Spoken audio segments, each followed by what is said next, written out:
Hello everyone. In this video, we are going to solve a problem where we have to return all the occurrences of a given number in an array. But before going on to that solution, we will first try to solve how will we return the index of the element. So in our previous problem, we had solved the problem where we were trying to find whether a given number exists in the array or not. So this is basically just an extension of that. So if we go to the code for the previous problem, it was something like this. So there we were just returning boolean whether this target number was present in the array or not. So here we have just tweaked it a little and I'm asking you to return me the index of basically the position where that element is present in the array. So for example, if your array is this 2413075 and your target number is 7, then return me 5. Why? Because 7 is present at the 5th index. And let's say in the case when the given target is not present in the array, for example, let's say if your target was 10, so now 10 is not present anywhere in this array.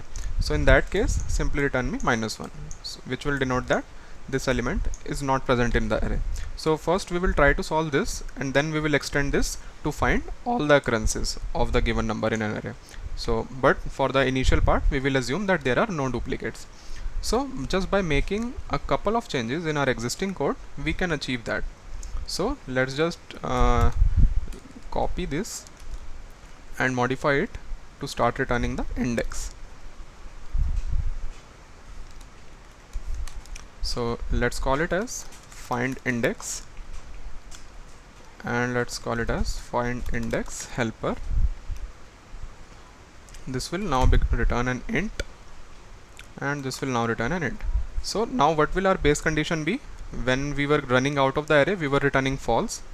Here we will return -1, which will denote that we have gone out of the array while traversing it and we did not find our required number anywhere. Then in that case we are simply returning -1. Now in this case where my current element is equal to the target, so instead of returning true, I will return the index, which will be equal to the index variable. Otherwise I will return whatever my recursive call is returning to me. Okay, so let's try to see if this is working as expected or not. Is it able to give us the correct index or do we need to make any changes? So since 7 is not present in this array, it should ideally return -1.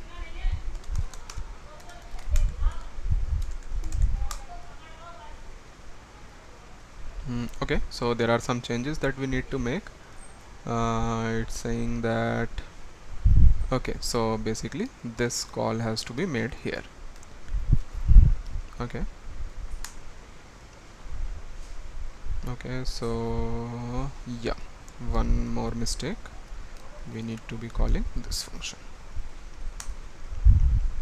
Okay, so now it has compiled and let's see if it is working fine or not. So currently it's returning -1, which is expected. So let's ask for something which is present in the array.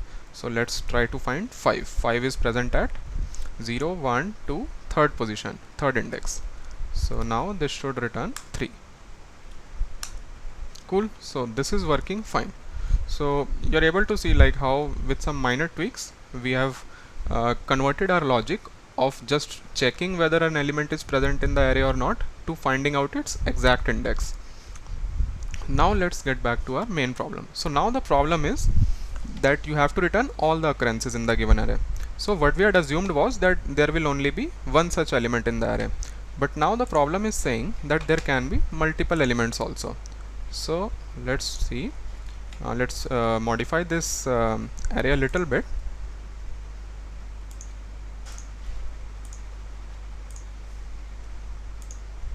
Now let's put a 1 here, 1 here and 1 here, and what we will do is let's now make our target as 1. Let's get rid of everything else, and in this case what we have to return is, so now we need to return a list basically, and each element of that list should be an index at which the value is 1. So here the value should be 0, as at 0th index it is 1, then 2, then 4, then 6, then nothing. So these are the only 4 occurrences here. So as you can see, at 0th index, 2nd index, 4th index and 6th index the value is 1. So basically this will be an array list. So we have to return an array list. So let me try to show you how will the signature for this look like, and then we'll go to the logic of how we will achieve this. So it will have to return us an array list of integer. Let's call it as find occurrences. This will receive as input an array and a target number. Okay, so this seems all well and good. So now first let's try to see how will the iterative logic for this look like. So iterative logic will be pretty straightforward. We will have an array list. Let's call it as result. I will go to each and every element in the array, and I will check if that element is equal to my target. Okay, so actually we'll need to write the extended if only, because we need the value of the indices. So for each will not work here. I plus plus. Now we will check if array of I is equal to target. Then what will I do? I'll simply add the value of the index to my result, and in the end I will return the result. Cool. So let's just get rid of these values and just try to print what this function is returning. So let's call find occurrences for this array with 1. Okay, let's see what is happening now. Okay, so basically we need to import array list, as we have not imported it. So import java.util.star.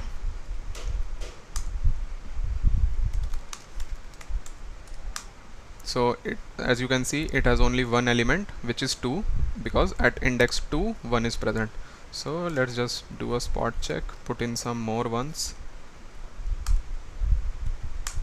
So it's working fine. So the iterative logic is pretty straightforward.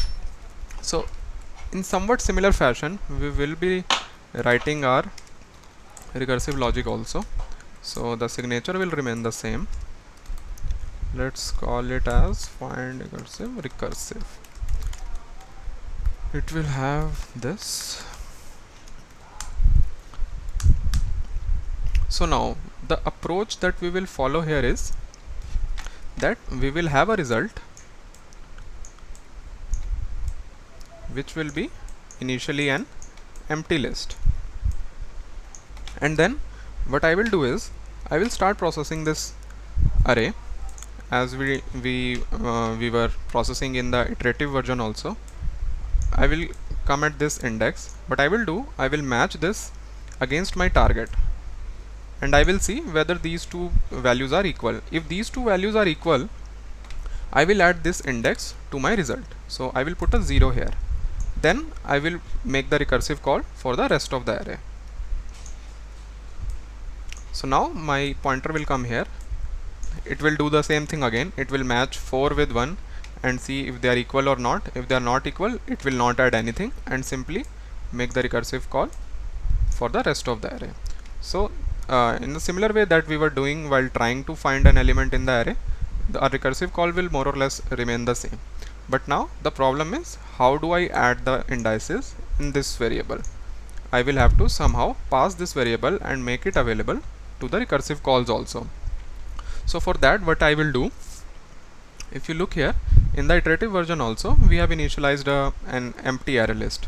So what we will do, in our main function we will initialize a variable in the similar fashion. We will call it as array list, and similarly, since I need to traverse the array, we will create a helper function. We will come to the return type, like why this return type is void. I will explain that also.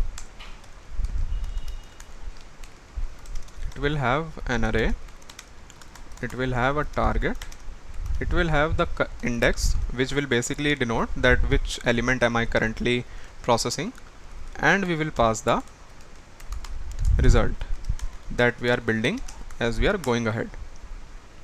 Now inside this function, what we will do, we will have a similar base condition that we should not go beyond the boundaries of the array. So at any point, if your index has become equal to array.length, you simply return, you don't do anything.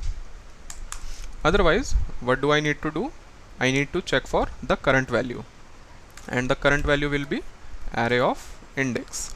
So if array of index is equal to target, then we will do what? We will add to the result this current index. If it is not equal, we will not add anything.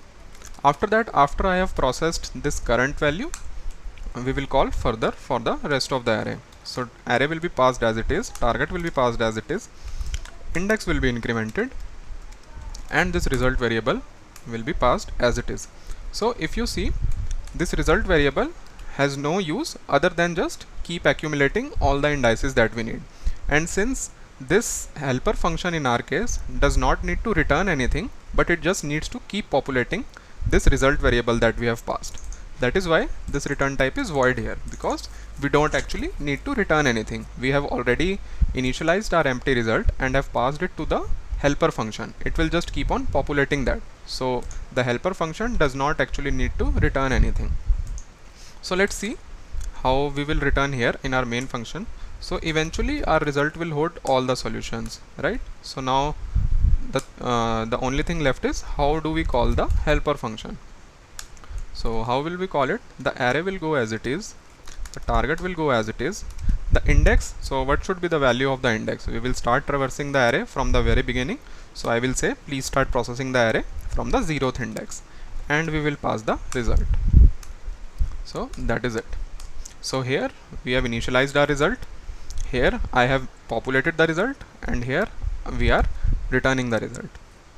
So let's just see if this is working fine or not. So let's call it with recursive. Now let's try to compile that and see if it is working or not. Okay, so it compiled successfully. So it's returning 245, which is the expected value. So let's just put in a extra 5 here and now try to see what it returns for 5. So it should return 0, 1, 2, 3, 5, 6. So it should return 3 and 6. Cool. So it is returning 3 and 6, which is expected. So just try to look at the code a little bit more closely, because we will be using this approach in many of the problems going ahead, where we will be basically initializing our result, and using the recursive calls we will just keep updating that result. We will keep adding values to that result, and our helper function will not need to return anything. So this is a pretty simple approach, but comes in handy for a lot of problems. So that's it for this tutorial. Stay updated, and thanks for watching.